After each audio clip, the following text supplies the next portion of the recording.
Hello दोस्तों, स्वागत है आपका हमारे इस यूट्यूब चैनल पर। इस वीडियो में मैं आपको ऑनलाइन रूल 38 ट्रांसफ़र रिक्वेस्ट के बारे में बताऊंगा कि किस तरह से आपको अप्लाई करना है। जैसा कि आप सभी जानते हैं कि सीजीएल 2022 के थ्रू पोस्टल असिस्टेंट और एसए की बहुत सारी एक भर्ती हुई थी, तो सभी लोगों को लगभग 1 साल से ज़्यादा ज्वाइनिंग हो गई है या कुछ की होने वाली है। तो अब सभी लोग अपने होम टाउन या फिर जो भी उनका फेवरेट डेस्टिनेशन है वहाँ पे पोस्टिंग चाहते हैं। तो सवाल आता है कि किस तरह से पोस्टिंग या रूल 38 के लिए अप्लाई कैसे करना है, उसके लिए क्या टर्म एंड कंडीशन है। तो नॉर्मली सबसे पहले है कि आपको ज्वाइनिंग को 1 साल हो जाना चाहिए, तब आप इस रूल 38 के लिए अप्लाई कर सकते हैं। सबसे पहले क्या करना है आपको, आप गूगल पे जाके या कहीं भी जो भी है रूल 38 अप्लाई सीधा डालेंगे, तो आपको उसको सर्च करेंगे। जो पहली वेबसाइट है ऑनलाइन रूल 38 ट्रांसफ़र रिक्वेस्ट, उस पर आप क्लिक कर सकते हैं। तो इस तरह से एक इंटरफेस खुलेगा, आप देखेंगे। अभी आप अपने फ़ोन से भी इसके लिए अप्लाई कर सकते हैं, ऐसा नहीं है कि आपको इसके लिए एक पीसी या लैपटॉप की ज़रूरत पड़ेगी। तो आप इसके थ्रू भी अप्लाई कर सकते हैं। सबसे पहले आपको इस पर रजिस्टर करना है। अगर अभी तक आपको रजिस्टर करने के लिए एक शर्त है कि आपकी जो ईमेल आईडी है और मोबाइल नंबर है वो आपका रूल 38 की साइट पर अपडेट होना चाहिए। तो इसके लिए ये ज़रूरी है कि जब भी आप रूल 38 अप्लाई कर रहे हैं उससे कुछ दिन पहले आप अपने डिवीज़न ऑफिस को एक लेटर लिखकर उसमें ये मेंशन कर दें कि मेरा जो रूल 38 के लिए इस मोबाइल नंबर और जो भी आपकी एक्टिव ईमेल आईडी है उसको अपडेट कर दें। उसके बाद ही ये प्रोसेस आगे बढ़ेगी। अगर आप वो नहीं करते हैं तो आप का जो प्रोसेस है इसको आगे बढ़ने में आपको टाइम लगेगा, तो आपका रूल 38 अप्लाई करने में आपको नुकसान हो सकता है, ठीक है? क्योंकि आप बाकी बच्चों से पीछे रह जाएंगे जिनका ऑलरेडी अपडेट हो गया है। तो सबसे पहले आप इसमें यही है, एम्प्लॉय आईडी सैप वाली डाल दीजिए, जो भी आपको सैप आईडी है, ठीक है? उसके बाद इसमें आप पासवर्ड, कोई भी आप पासवर्ड डाल दीजिए, कोई एक पासवर्ड सेट कर दीजिए और उसके बाद आप इसमें लॉगिन करेंगे। तो मैंने इसमें ऑलरेडी किया हुआ है, तो मैं अभी यही करूँगा सीधा कि इसमें मैं अपनी जो यूज़र आईडी है उसके थ्रू इसमें लॉगिन करूँगा, ठीक है? अब जैसे ही ये इंटरफेस खुलेगा तो उसमें आप देखेंगे सबसे पहले आपको ये कुछ डिटेल्स हैं आपकी वो ऑलरेडी फिल मिलेंगी इसमें। तो आप देख सकते हैं कि इसमें एम्प्लॉय आईडी, कैडर, आपका कैडर कौन सा, डेट ऑफ ज्वाइनिंग क्या है, वो सब चीज़ें आपको मिलेंगी। आपकी कैटेगरी कौन सी है, वो सब चीज़ें, employee name, date of birth और जो मोड ऑफ रिक्रूटमेंट है उसमें आपको दो चीज़ें मिलेंगी। आपको एक तो डीआर मिलेगा और एक डीपी मिलेगा। डीआर में क्या है, डायरेक्ट रिक्रूटमेंट, और डीपी क्या है, डिपार्टमेंटल प्रमोशन के थ्रू। ग्रुप आपका सी है। इसमें आप देखेंगे आपकी ईमेल नंबर और ईमेल आईडी और मोबाइल नंबर भी अपडेट हो गए होंगे, तो ये चीज़ें आपको मिलेंगी, ठीक है?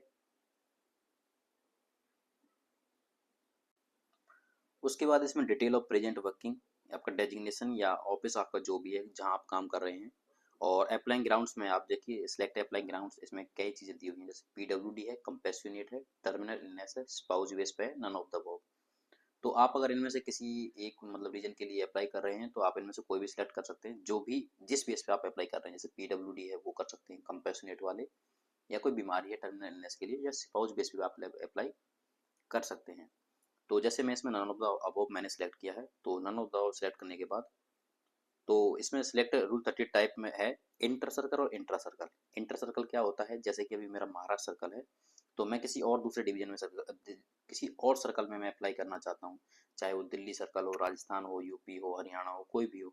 तो और इंट्रा सर्कल क्या है, आप जैसे महाराष्ट्र सर्कल है तो उसके अंदर ही मैं किसी और डिवीजन में अप्लाई करना चाहता हूँ, तो इंट्रा सर्कल होता है, ठीक है? इंटर सर्कल में सेलेक्ट करूँगा, तो मुझे इंटर सर्कल के लिए अप्लाई करना है।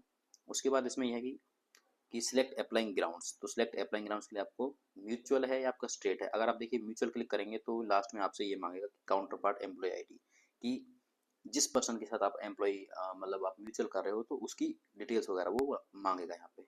तो मैं यहाँ पे अभी स्टेट के लिए अप्लाई कर रहा हूँ, ठीक है? अब फिर मेरे से ये पूछेगा कि आपने अभी तक कितनी बार रूल 38 अवेल किया है, तो ये मेरा पहला फर्स्ट टाइम है, तो मैं इसमें 0 करूँगा, ठीक है? इस तरह से। और उसके बाद ये देखेंगे कि आप मैं सिलेक्ट सर्कल, सर्कल पूछे हैं तो मेरे से मैं इसके लिए मैं जो मेरा होम टाउन है वही मैं डाल रहा हूँ, उत्तर प्रदेश सर्कल।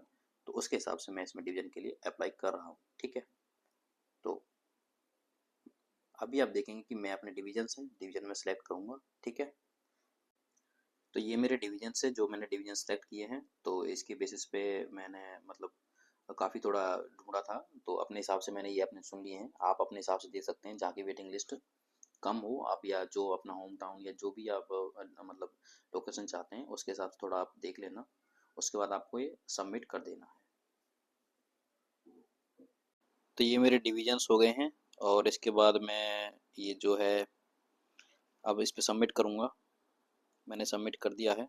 उसके बाद आपका एक रिक्वेस्ट नंबर ऐसे एप्लीकेशन नंबर है वो जनरेट होगा, इसको आप नोट कर लीजिए। वैसे आपको ये बाद में मिल जाएगा, चाहें तो आप इसका एक स्क्रीनशॉट भी ले सकते हैं।